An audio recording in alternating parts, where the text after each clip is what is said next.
noite, meus irmãos, minhas irmãs, graça e paz.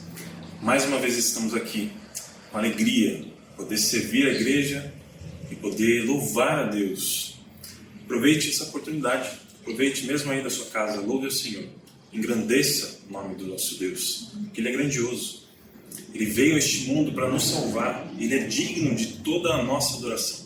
Faça isso com alegria, com o coração quebrantado diante da presença do Senhor, porque Ele é grande, grandioso e nos ama. Gostaria de iniciar esse culto com uma oração. Ó Deus eterno, mais uma vez te louvamos, ó Deus, pela oportunidade que o Senhor nos concede de te louvar, Pai. Isso é resultado direto do teu amor para conosco, Deus, da tua providência e da tua salvação, da redenção que temos em Cristo Jesus. Sem ela, ó Pai, não poderíamos fazer nada, Deus, não poderíamos nos chegar a Ti, ó Pai. Ó Deus, o Senhor nos salvou, nos escolheu antes da fundação do mundo, Pai. E agora somos Teus filhos, podemos Te adorar, Te louvar, Te bendizer, ó Deus, usar, ó Pai, tudo que está disponível, Deus, com entendimento, ó Pai, para Te louvar e Te bendizer. Então aceita o nosso louvor, ó Pai, cuida do nosso coração aflito diante de tudo que tem acontecido, mas que neste momento meus irmãos e minhas irmãs, ó Deus, possam Te louvar, ó Deus, e Te bendizer. Fala também ao nosso coração, ó Deus, através da Tua palavra.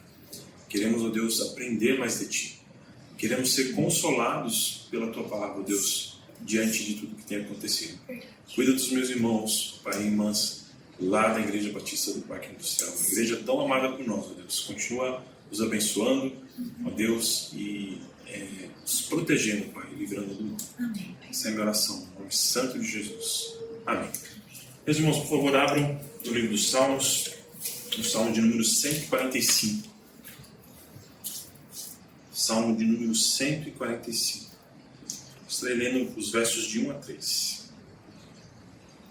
Assim diz a palavra do Senhor. Exaltar-te-ei, ó Deus meu e Rei, bendirei o teu nome para todos sempre. Todos os dias te bendirei e louvarei o teu nome para todos sempre. Grande é o Senhor e muito digno de ser louvado. A sua grandeza é insondável. Que este Salmo de Davi possa nos conclamar a louvar o nosso Deus. E é o que vamos fazer. Quero louvar-te. Vamos louvar com bastante alegria.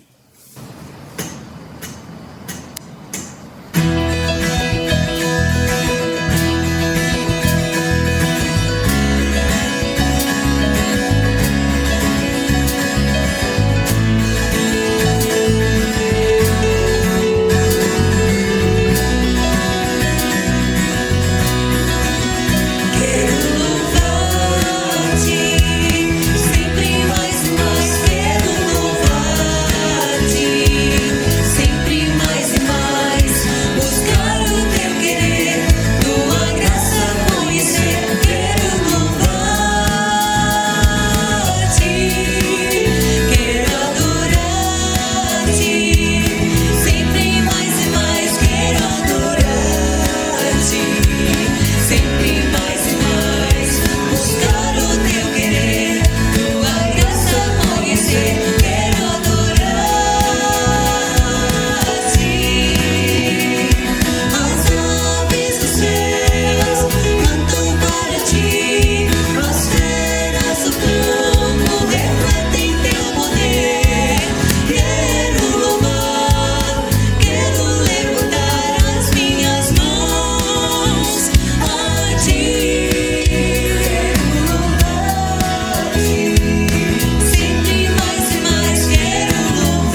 grande é o meu Deus.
para nos tirar da escuridão. E é o que fala assim, cântico: vim para adorar-te. Vamos louvar.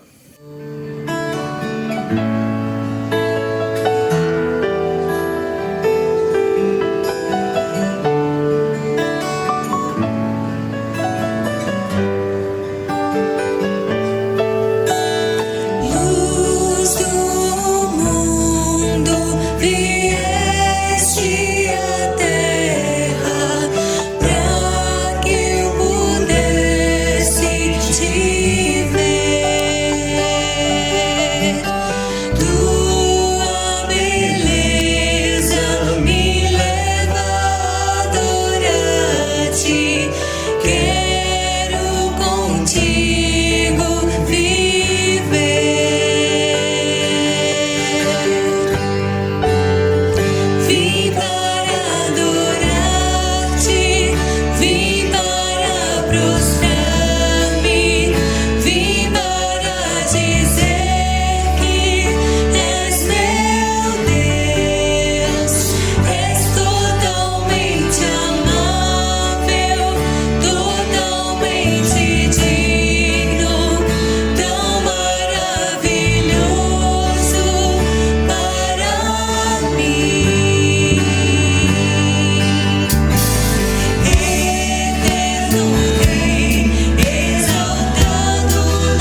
dizer que és meu Deus, és totalmente amável, totalmente digno, tão maravilhoso para mim. Vim para adorar-te, vim para prostrar-me, vim para dizer que és meu Deus, és totalmente amável, totalmente digno, tão maravilhoso para mim.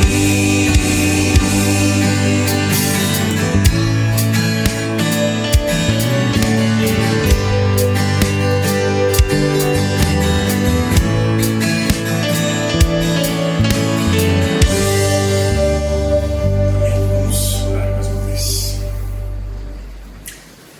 Ó Deus eterno, Pai bondoso, obrigado, Pai, porque um dia o Senhor se sujeitou, Deus, ao vir a este mundo,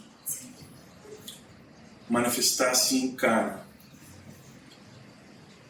ó Deus, e viver entre nós, Pai, operar seus milagres, ó Pai, mostrar a Tua palavra e morrer por nós na cruz. Morrer por pecadores.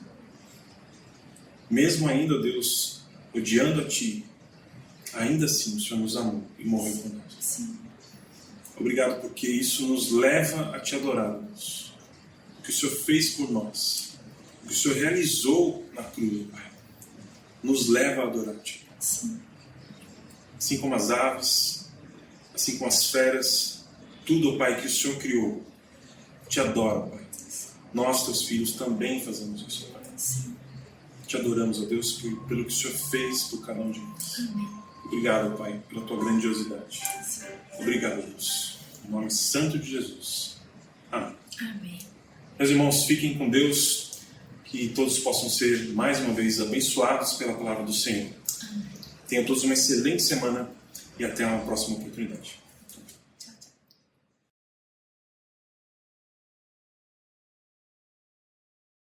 Olá, meu irmão, minha irmã. É uma grande satisfação poder me dirigir a você nestes tempos de distância imposta por esta doença que a todos afeta de um modo ou de outro. Mas o mais importante é que nós podemos estar ao redor da palavra santa de Deus e compartilhar uns com os outros estas benditas consolações. Neste encontro, eu quero te convidar a refletir durante alguns minutos sobre algumas questões que têm vindo aos nossos corações constantemente. E elas têm a ver com por que Deus não atende certos pedidos, em especial aqueles que consideramos mais importantes para nós. Só para adiantar, não pense que há uma explicação claríssima para isso. Por quê? Porque Deus, com certeza, tem razões e motivos que estão muito além, até mesmo da nossa imaginação, que dirá da nossa capacidade de entendimento. Mas vamos caminhar nessa direção, dentro deste túnel, tendo como bússola e luz a palavra de Deus. O nosso texto encontra-se em Mateus, capítulo 16, versículos de 1 a 12. Leiamos. Aproximando-se os fariseus e saduceus, tentando-o, pediram-lhe que lhes mostrasse um sinal vindo do céu. Ele, porém, lhes respondeu: Chegada a tarde, dizeis, haverá bom tempo, porque o céu está avermelhado. E pela manhã, hoje haverá tempestade, porque o céu está de um vermelho sombrio. Sabeis, na verdade, discernir o aspecto do céu, e não podeis discernir os sinais dos tempos? Uma geração má e adúltera pede um sinal, e nenhum sinal lhe será dado, senão o de Jonas. E deixando-os, retirou-se. Ora, tendo os discípulos passado para o outro lado, esqueceu-lhes levar pão. E Jesus lhes disse: Vede e acautelai-vos do fermento dos fariseus e saduceus. Eles, porém, discorriam entre si, dizendo: É porque não trouxemos pão. Percebendo-o, Jesus disse: Por que discorreis entre vós, homens de pequena fé, sobre o não terdes pão?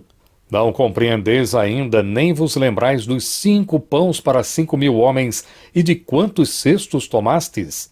Nem dos 7 pães para os 4.000, e de quantos cestos tomastes? Como não compreendeis que não vos falei a respeito de pães? E sim, acautelai-vos do fermento dos fariseus e saduceus. Então entenderam que não lhes dissera que se acautelassem do fermento de pães, mas da doutrina dos fariseus e saduceus. Vamos então entender o que está acontecendo aqui e depois vamos refletir sobre alguns pontos. Mateus 16 começa em uma praia do Mar da Galileia, numa região chamada Magadã, que era um território judaico. Isso aí está no último versículo do capítulo 15.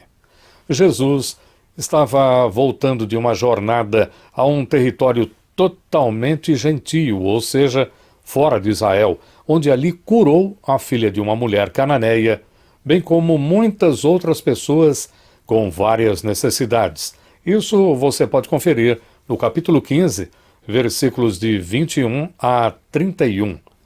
Naquela região, Jesus também alimentou mais de 4.000 gentios, com 7 pães e alguns peixes pequenos, porque ele teve compaixão daquelas pessoas. O capítulo 15, versículos de 32 a 38, narra esse acontecimento. E aí, no final do capítulo 15, Jesus entrou em um barco com seus discípulos e voltou para o território judaico. E assim que chegou, ele foi saudado, como vimos ali no versículo 1, por um grupo de fariseus e saduceus. É como se aqueles fariseus e saduceus estivessem ali só esperando Jesus para atacar novamente. E para que possamos entender a conversa de Jesus com aqueles líderes, bem como com a sua interação ali com seus próprios discípulos, é importante que identifiquemos esses personagens aqui. Temos então 2 grupos, aqui no comecinho do capítulo 16. E eles estão em cena. São os fariseus e os saduceus. Esses grupos representavam o Sinédrio. E o que era o Sinédrio? Era uma espécie de conselho administrativo, só que era dos judeus. E esse conselho, ele governava várias esferas da vida judaica. Aqueles que estavam ali, provavelmente, foram enviados como uma espécie de delegação oficial para confrontar e para questionar Jesus.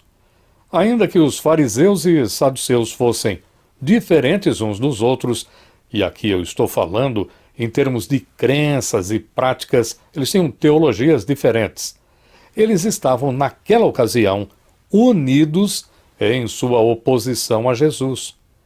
Os fariseus, diferente do que muitos falam hoje em dia, eles não eram um corpo de líderes conservadores, mas um grupo de fundamentalistas que seguia estritamente a observância da lei, mas também da tradição. E o que era essa tradição? Era um conjunto de normas, era um conjunto de regras criadas por eles mesmos. E eles faziam isso ou por má interpretação do Antigo Testamento, ou por nenhuma interpretação. Estava escrito, pronto. Esse era o estilo deles. Conservadores não são assim. Conservadores são estudiosos, só que se mantêm ligados às raízes da fé. E não obedientes cegos, daquele do tipo, mandou, estou obedecendo. Não, não é assim, como muitos fariseus. Nós somos conservadores. Nós somos aqueles que se mantêm firmes ao quê? A palavra de Deus, as origens que vão desde quem? desde aquelas primeiras testemunhas, como estão escritas aqui na Palavra de Deus, como estão escritas na Bíblia Sagrada, e tem tudo a ver com os profetas, a palavra de Deus aos profetas, a palavra de Jesus, a palavra aos apóstolos. Estamos ligados a nisto. Isso faz de nós conservadores. Os fariseus não eram isso. E olha, e para complicar, aqui no capítulo 15 mesmo, que aliás eu sugiro que você leia esse 15 e o 16, hein? Ali nos primeiros 9 versículos do capítulo 15, nós vimos que os fariseus pegaram as suas tradições e ensinamentos e os elevaram ao lugar, ao patamar da palavra de Deus, e até mesmo, em alguns casos, superando a palavra de Deus. E eles se achavam melhores do que qualquer um. Aliás, o próprio nome fariseu significa separado. E eles eram mesmo separados. Eles basicamente se destacavam por sua rígida devoção à lei de Deus e também aos seus próprios ensinamentos. Não, tem que dar dízimo, então tem que dar dízimo de tudo. Então davam dízimo até, sabe do quê? Da horta deles. Jesus vai falar sobre isso. Então, eles achavam que podiam basear a sua posição diante de Deus devido a essa obediência rígida à lei e à tradição. Então, o que é que marcava os fariseus? Era a sua justiça própria. Por isso que eles olhavam para Jesus e achavam que Jesus era nem alternativo, ele não era. Ele era descartável. Não precisavam de Jesus. Ninguém precisaria vir para justificá-los. Eles já se achavam justificados. Por quê?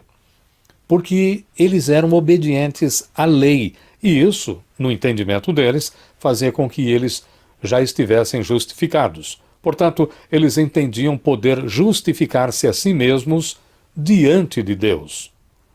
Já os saduceus, por outro lado, os saduceus, eles eram um pouco diferentes.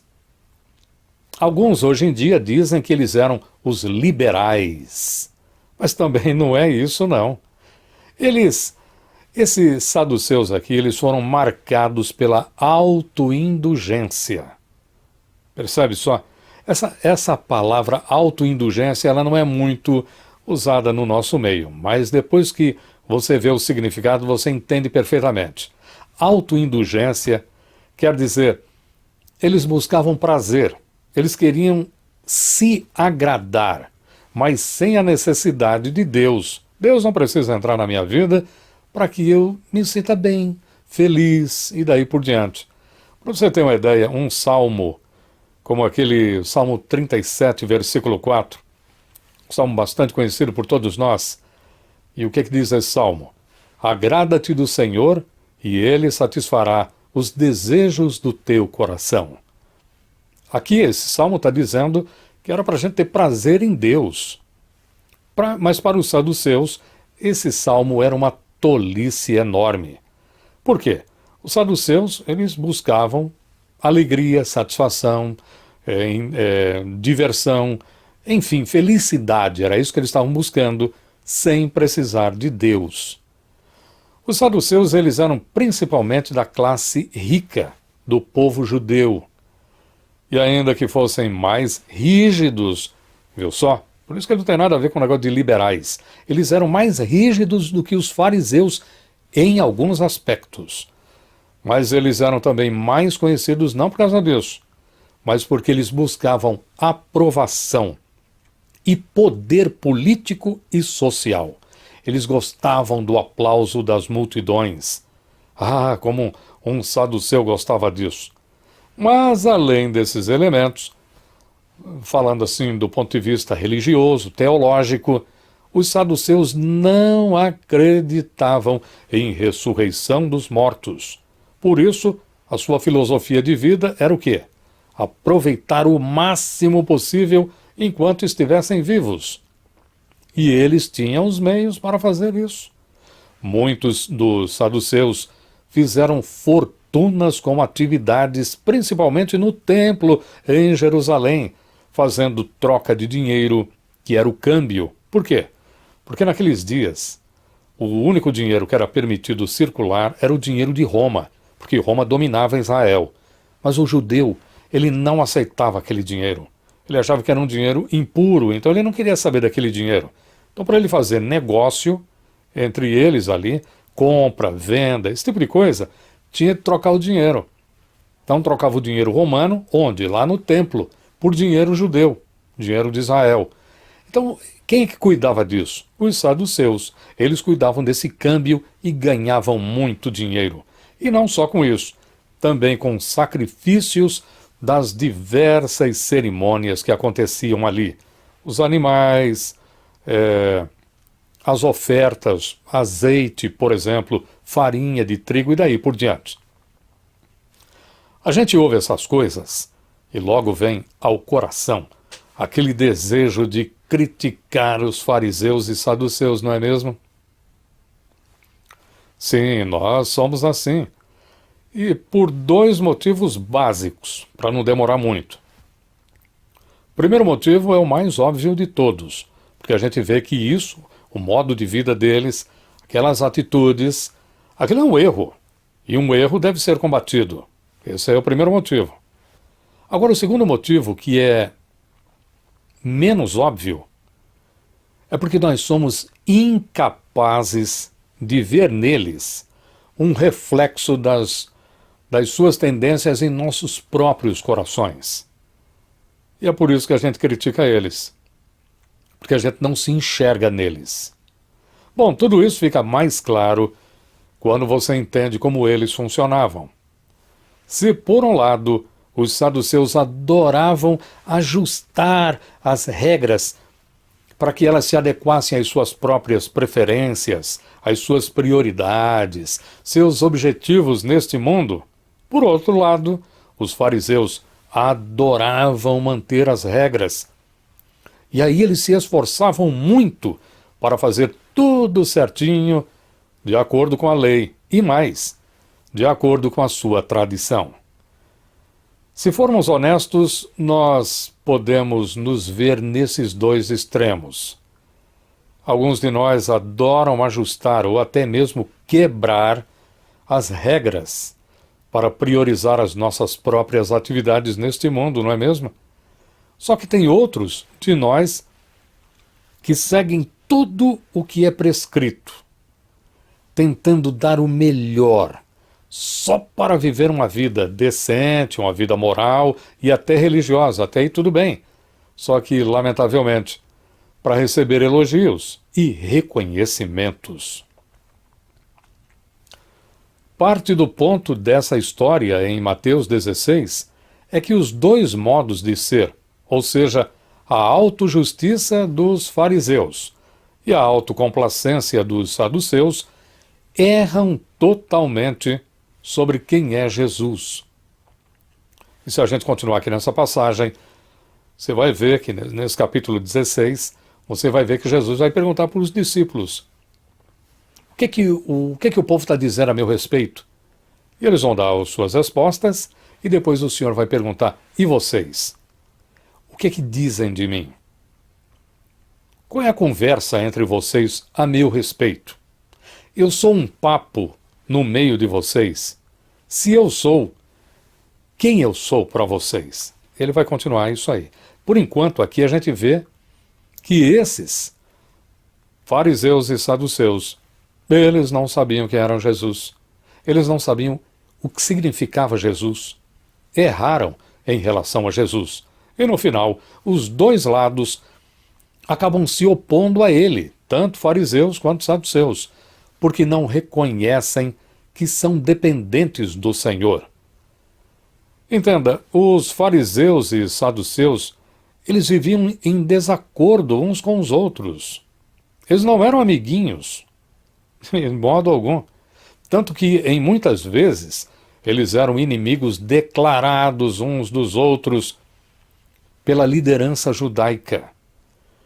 Mas aqui, nesse capítulo 16, diante de Jesus, olha só, eles estão ali juntos e unidos.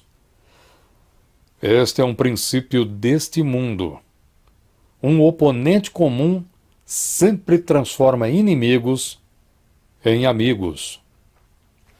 E foi aí que eles testaram Jesus, pedindo-lhe que lhes mostrasse um sinal do céu. Está ali no versículo 1. Como se Jesus já não tivesse dado demonstrações suficientes de sua divindade, não é mesmo? Nesse ponto da história, Jesus olhou para eles e começou a falar, sabe sobre o quê? O tempo. É muito interessante isso. Tem gente que diz que quando alguém não tem o que falar, fala sobre o tempo, não é mesmo? E aí? Tá quente, né? Ou então, rapaz, esfriou hoje, será que vai chover? Dizem que quem fala do tempo é porque não tem o que dizer. Mas não é o caso de Jesus. Jesus tinha muito para falar e falou sobre o tempo. E por que o Senhor fez isso? Porque esses homens aqui, fariseus e saduceus, eles podiam discernir, eles olhavam assim o tempo e diziam o que iria acontecer só com base na cor do céu. Um céu vermelho ao anoitecer significava bom tempo, enquanto que um céu vermelho pela manhã significava mau tempo. Versículos 2 e 3 vão falar sobre isso. Então, eles eram especialistas, mas eles não podiam interpretar os sinais dos tempos. Eles entendiam desse tempo aqui, mas não da roda da história. Eles não sabiam o que estava acontecendo. Eles conheciam sobre sinais dos céus. Mas que céu? Esses céus aqui que ficam, onde ficam as nuvens, os pássaros, os aviões. Naquele tempo não tinha avião. Mas, enfim, eles conheciam aquele céu. Mas eles não sabiam nada sobre os sinais dos céus. Que céu agora que eu estou falando? Os céus onde fica Deus. E Jesus criticou esses líderes religiosos, porque o foco deles estava nas questões temporais, as questões daqui de baixo. Esse era o foco deles. Estranho, né? Religiosos agindo desse modo. E religiosos do povo de Deus.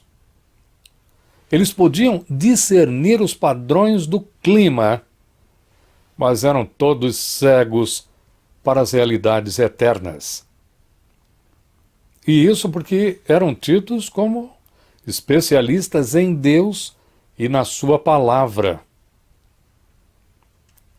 Mas apesar deste suposto conhecimento de Deus e dos seus caminhos, eles estavam perdendo os sinais que Deus estava realizando bem ali, na frente deles, no Cristo prometido, no Messias.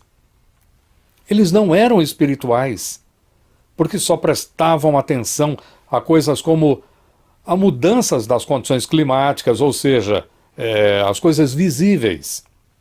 Só se interessavam pelas coisas desta vida. Por isso, estavam perdendo as mudanças marcantes na história da salvação. E era Deus quem estava operando o tempo todo. Eles não podiam ver que Deus, eu gosto dessa expressão, Deus invadiu o mundo, vindo como um homem para curar os enfermos. Eles sabiam disso. Para ressuscitar mortos, eles tinham relatórios, pessoas levavam tudo isso para eles, expulsar demônios, acalmar tempestades, trazer salvação. Por que eles não queriam pedir sinal para o Senhor? Então, todo o ministério terreno de Cristo foi uma prova da vitória de Deus sobre o pecado, sobre o sofrimento, sobre o diabo, sobre os demônios. Aqueles que viram Jesus naqueles dias, meu irmão, minha irmã, eles tiveram uma antecipação do reino, de um reino que já foi inaugurado, mas que ainda virá em plenitude e nunca será abalado, nunca será destruído. Tudo isso estava sendo feito bem ali, diante dos seus olhos. No entanto, Os fariseus e saduceus estavam perdendo tudo isso. Os fariseus e saduceus começaram então pedindo um sinal no versículo 1. E Jesus respondeu. Só que ele responde no versículo 4, dizendo o quê? Uma geração má e adúltera pede um sinal, e nenhum sinal lhe será dado, senão o de Jonas. Muito bem. É interessante que tudo isso parece uma repetição. Por que eu digo isso? Porque se a gente voltar em Mateus, aqui no capítulo 12, versículo 38, a gente vai ver que alguns escribas e fariseus, eles pedem o mesmo. E é interessante que Jesus acaba dando a mesma resposta. Então, alguns escribas e fariseus replicaram: Mestre, queremos ver de tua parte algum sinal. Ele, porém, respondeu: Uma geração má e adúltera pede um sinal, mas nenhum sinal lhe será dado, senão o do profeta Jonas. Veja só. Aqui tem uma polêmica. Há quem diga que o sinal de Jonas é uma referência à ressurreição. E outros falam que é sobre a morte de Jesus. Bom, até esse ponto da minha vida, eu entendo que o sinal do profeta Jonas a que Jesus se refere tem a ver não com a sua ressurreição, mas com a sua morte. Por quê? Vamos ao texto. Acima de tudo, porque aqui não fala de ressurreição. Assim como Jonas esteve 3 dias em um peixe, Jesus estaria 3 dias na sepultura. É disso que o texto fala. Mas o que Jonas, peixe e tudo mais tem a ver com esse negócio todo aqui? Bom, vamos entender. Irmãos, assim como Jonas pregou em Nínive, do mesmo modo Jesus anunciou sobre o quê? Arrependimento e perdão. Mas no final Nínive se arrependeu e não foi destruída. Foi a mesma coisa aqui com Jesus? Não. A mensagem de Jesus não foi bem recebida pelos seus, e isso acaba levando à morte dele. O que Jesus está dizendo é que eles não deveriam buscar sinal de poder nele, porque a vitória sobre o mal seria feita não pelo poder, mas pela fraqueza, ou seja, na sua morte. Em outras palavras, Jesus não é o Messias que eles queriam, mas o Messias que eles precisavam. Eles queriam um Messias que mandasse descer fogo do céu. Cuidado com isso, hein? A Bíblia fala aqui na carta de Paulo aos Tessalonicenses, segunda carta, diz lá que o anticristo vai mandar descer fogo do céu. Tem gente que pede esse tipo de coisa. Mas Jesus, ele não veio para isso. Ele não veio para mostrar poder. Ele não veio para dizer, olha como é que eu sou poderoso. Ao contrário. Além do que, nenhum sinal seria suficiente para convencer aqueles líderes de coração duro que em sua justiça própria e na sua complacência estavam tão concentrados em questões só desta vida, que eles se tornaram cegos para as realidades eternas. Então, Jesus não tinha de atender aquele pedido de modo nenhum. O jeitinho que sempre davam pela busca da satisfação, que é a autoindulgência, e a justiça própria por causa de seus méritos, impediram aqueles líderes religiosos, homens que se diziam homens de Deus. Tudo aquilo impediu que eles vissem e reconhecessem quem era Jesus.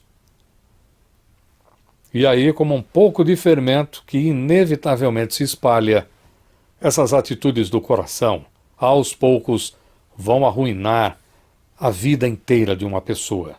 Portanto, evite colocar o foco neste mundo, como se aqui fosse tudo o que existe e que mais nada importa. Isso deixa alguém cego para o mundo que está por vir. Concentre-se no que é importante por toda a eternidade, fixando os olhos em Jesus Cristo. Bom, agora acontece uma mudança aqui no texto. O foco vai sair dos fariseus e dos saduceus e vai para os discípulos, no versículo número 5. Está claro que os discípulos demoraram a entender o ensino de Jesus, como ficou comprovado na conversa que acontece aqui nos versículos de 5 a 12. E o motivo de tudo é que os discípulos se esqueceram de levar pão com eles na viagem. Por isso, tudo indica, eles começaram a reclamar. E agora? Esquecemos o pão? O que é que vai acontecer? O que será de nós? É evidente que esse tipo de inferência que eu faço aqui é por causa da reação de Jesus e em relação a essa falta de pão pelo fato deles terem esquecido. Então, neste ponto, Jesus volta a eles para tomarem cuidado. O Senhor vai dizer para eles, tomem cuidado. Cuidado com o quê? Com o fermento dos fariseus e dos saduceus. Está ali no versículo 6. E aí, eles mostraram que eram difíceis de entender. Dificuldade. O Senhor fala um negócio, eles entendem outra coisa. Por quê? Porque eles pensaram que Jesus estava falando, ele está falando de fermento, então ele deve estar falando do quê? Deve estar falando de pão. Aí o que é que o Senhor diz? Homens de pequena fé. Foi a resposta do Senhor, está ali no versículo 8.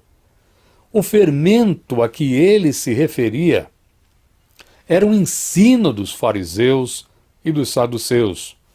A gente vê isso lá no versículo 12, finalzinho da nossa passagem.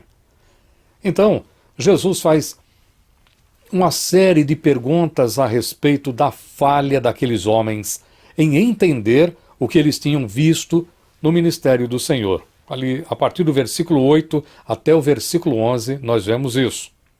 Em outras palavras, o que Jesus disse é que, pelo jeito, os 2 milagres de multiplicação de pães e peixes que alimentaram milhares de pessoas fizeram pouca diferença para a fé daqueles discípulos. Imagina a cena. Jesus alimentou todas aquelas milhares e milhares de pessoas, mas aqueles 12 estavam preocupados porque esqueceram de trazer pão. Detalhe, sabe onde que Jesus estava? Ali, ao lado deles. Meu irmão, minha irmã, vamos iluminar então algumas coisas agora, usando o texto que nós lemos como referência. Irmãos, será que só aqueles discípulos é que parecem ser tão sem noção às vezes, especialmente com tudo o que Jesus estava dizendo e fazendo na presença deles? Olha, sabe, é duro ter de admitir, mas as pessoas até hoje têm vergonha de Jesus. Sabe aquele Jesus estou falando do Jesus daquelas estradas empoeiradas, o Jesus ao lado de pessoas sem importância social, Jesus ao lado de excluídos da sociedade, Jesus com a toalhinha no ombro, de joelhos, lavando os pés dos discípulos. Aquele Jesus chegando num jumentinho na entrada de Jerusalém. É ou não é? Esse Jesus, ele não frequentaria a maioria das casas de hoje. Não porque ele não iria querer, nada disso, mas porque as pessoas discriminariam ele.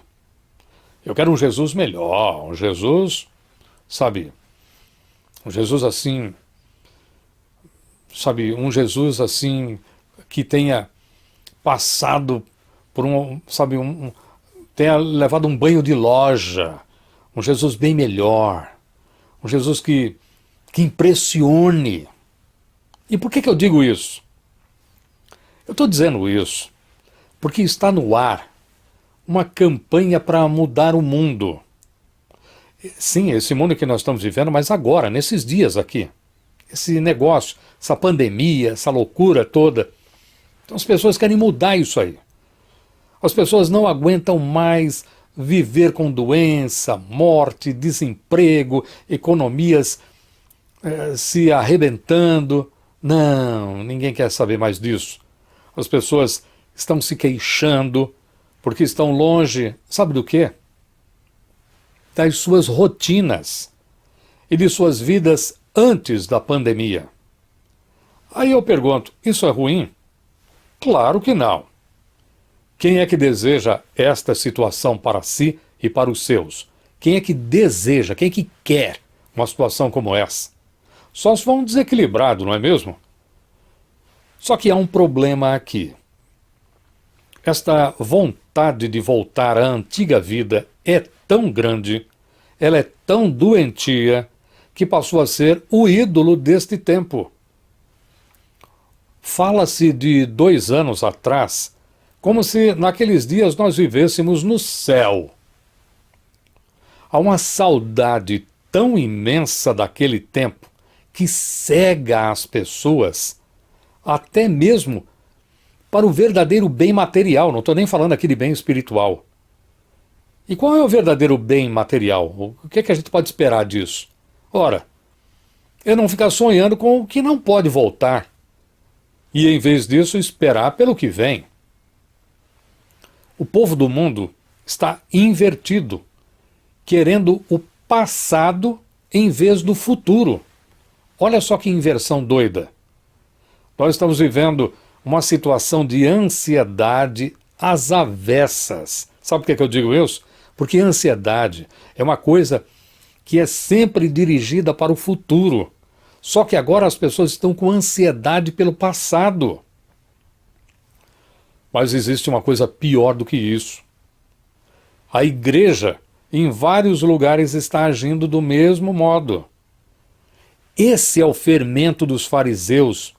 Esse é o falso ensino que a igreja está abraçando. Mas como assim?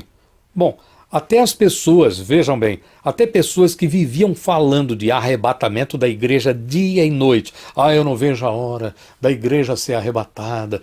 Eu só penso nisso, eu sonho com essas coisas. Até gente assim, que só pensava em arrebatamento, e a gente sabe que arrebatamento é uma coisa futura, até esse povo agora está orando para retornar à vida anterior.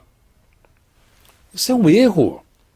Nós devemos querer ir em frente, mesmo que o hoje nos traga alguma tristeza. Mas tem mais, e é pior.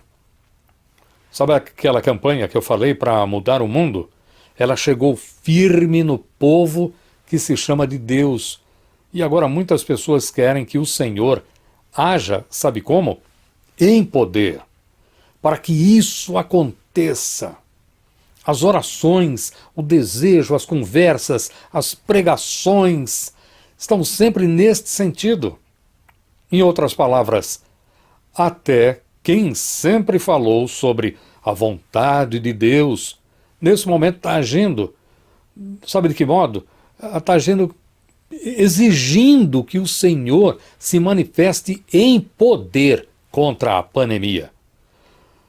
Não se trata de orações, como eu tenho visto irmãos sinceros, irmãos, sabe, o nosso presbitério que se reúne frequentemente para orar pelos irmãos e irmãs, que pede ao Senhor, mas coloca tudo isso debaixo da vontade de Deus. Eu não estou falando desses, eu estou falando de gente que está exigindo de Deus.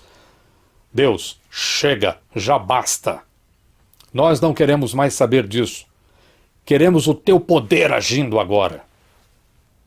Irmãos, não há um cristão ou cristã saudável que não creia no poder transformador de Deus. Todos sabemos que, se Deus quiser, Ele transforma qualquer situação. Não existe problema para Deus. Não existe impedimento para Deus. O problema é que nós passamos a tentar o Senhor quando nós exigimos que Ele mude algo, quando os sinais não indicam isso. Se Ele quisesse, Ele já não teria feito. Já estamos há praticamente 1 ano e meio. Ele não fez isso. Então, Deus tem seus motivos para não nos atender.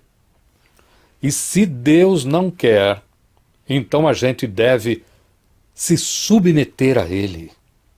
Do contrário, nós vamos acabar indo embora. Não tenha dúvida disso.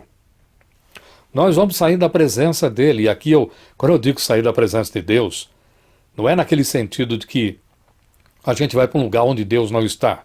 Não é nesse sentido. Nós vamos deixar a presença dEle como adoradores. E aí nós vamos aguardar outro Messias, como os judeus fazem até hoje. Negaram Jesus, estão esperando outro Messias. Querem sinais, poder. Nós passaremos a ser religiosos que falam do Messias, mas que não reconhecem o Messias operando em nossas vidas. Meu irmão, isso é pior do que a pandemia. Isso é uma tragédia sem tamanho. É tempo de colocar a nossa fé na vontade de Deus, não nos nossos planos e desejos. É tempo de acreditar que o Senhor ainda não se revelou em poder, glória e majestade, mas que tudo isso vai ocorrer quando Ele quiser. Até lá, vamos nos consolar com a Sua presença, mediante o Espírito que em nós habita. Vamos nos consolar com a Sua palavra e vamos nos consolar também com as pessoas que Ele deixou para caminharem com a gente. E, acima de tudo, devemos compreender que há uma diferença entre autoridade e poder. Jesus, quando esteve neste mundo, nos dias da sua humilhação, ele tinha toda a autoridade do céu. Ninguém precisaria exigir poder dele. Bastaria crer na autoridade da sua palavra e pronto. Mas Jesus fez coisas.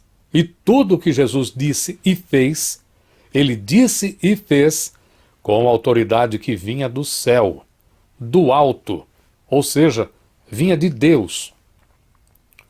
Então Jesus, ele não precisaria fazer nada além do que ele já fez para que as pessoas crescem nele naqueles dias. E agora? Agora, hoje em dia, acontece o mesmo. Jesus, ele não é obrigado a fazer qualquer coisa. Nós só precisamos crer no seu amor. Você crê que Jesus te ama? Precisamos crer na bondade dele.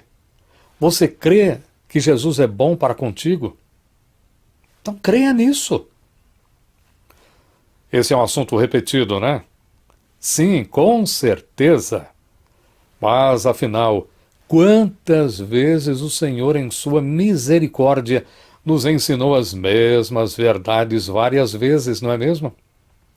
Nós devemos louvar a Deus por sua fidelidade, quando nós somos infiéis, por sua misericórdia, paciência e consolação conosco, quando nós nos desesperamos e nos esquecemos que o Senhor está conosco.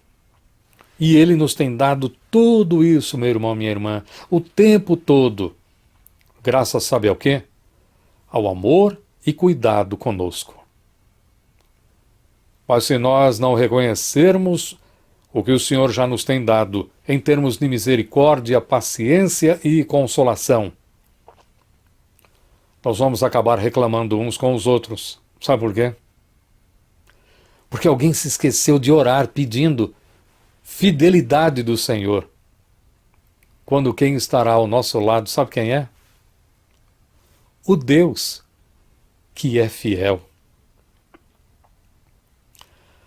Senhor, nós te agradecemos por esta oportunidade que o Senhor nos dá de estarmos diante da sua palavra, palavra maravilhosa que nos orienta.